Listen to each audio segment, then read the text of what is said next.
this is the same poem. I'm pretty sure it's the same, pretty much.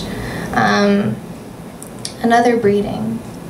He says, why don't you cut me a little piece of that throat, an elegant little piece, so you can let a touch of just this one depthless cut lie clawing its opening for a pulse.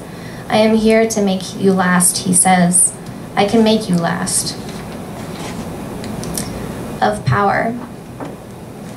It will only be a little blister, nothing that would leave a mark for longer than a night, or the serenest tumble with lots of tit or depth, depending on how your genes shoulder healing. Ask your mother about your skin when you think of it the next time she calls. Has your skin been briefed in the politics of burning?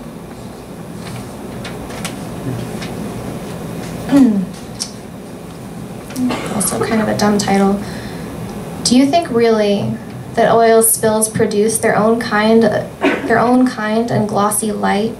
That they come from a mother or a cut same as us? Do you think really that there is anything at all which can be beautiful absent of a faucet and a throat?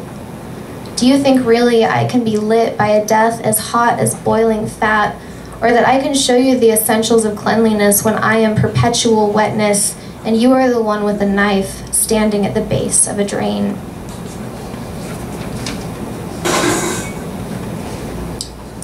Thaw.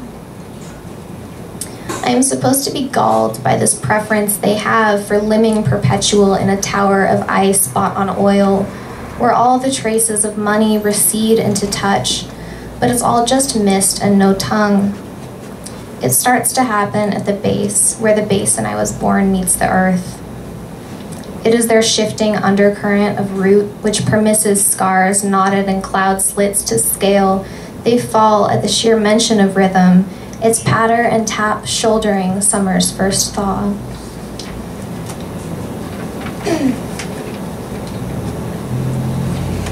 I only have a few left, so good. On the bank. He says, hunger is a certain kind of scorn. So I lay down on the riverbank, let myself become just another quantity of salt. I hold the fight for just another hour.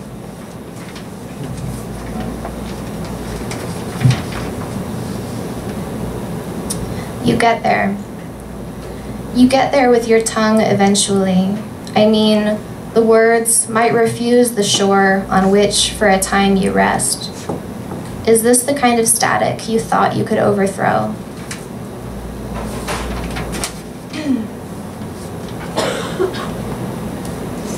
You are sleeping winter. Your chest is a broad, dogmatic document, and mine is a hip, shallow pool of hunger. I am swaddled in snow, curled and tugging, my own bruisey slew sliced and patted neat and oil thin. I am a tatter of sympathy born into creamy, unwashed bits of animal, a thrashing, ambrosial blindness, knifed at the wharf, while you are a complete season. Your uncut belly ebbs brightly into sleep.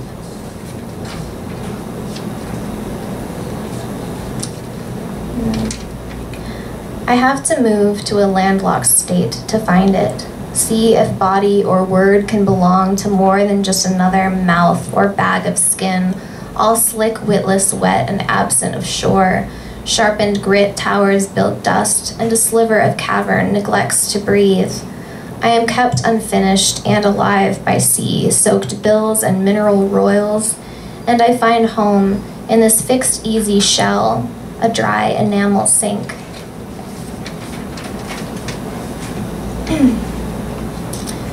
I make a place.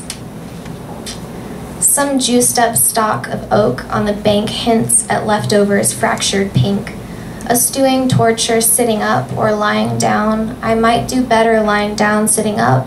I might do better lying down. I might do better folding towels and saying yes, with the neatness and bubble salt sizzle of a wave, its amicable collapse. I might just curl into what is there regardless of what is there. Dabbing some napkin-fisted holds, I set myself a place at a table. It appears along with a body of unscorched skin, despite a chest fired open. I think this is my last one. To be trusted. tough wedge of blind flapping tongue in my ear threshes water louder than every torrent gush of words unfolded. I pull away, but there are no matches to strike here.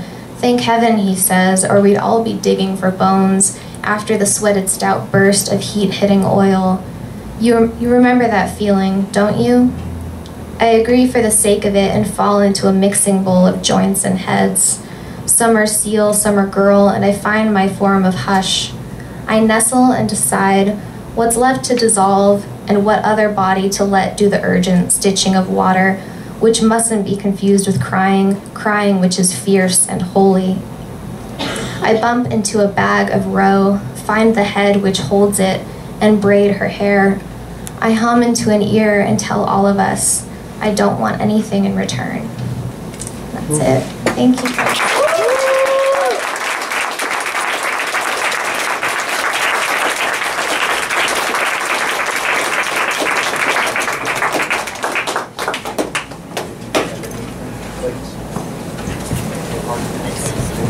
All right, another round of applause for Stephanie Couey. And for Jonina. Okay, so as always, give your love to the baristas behind the counter. Thank you. Another round of applause for them. And 2 announcements. So next Wednesday, the last reading for our showcase, it'll be Oakley Meredith at 7 p.m.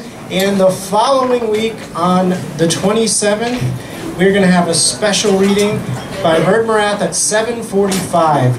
It's going to be performative, it's going to be fun, so make sure to be at both of them. So see you there. Have a great night.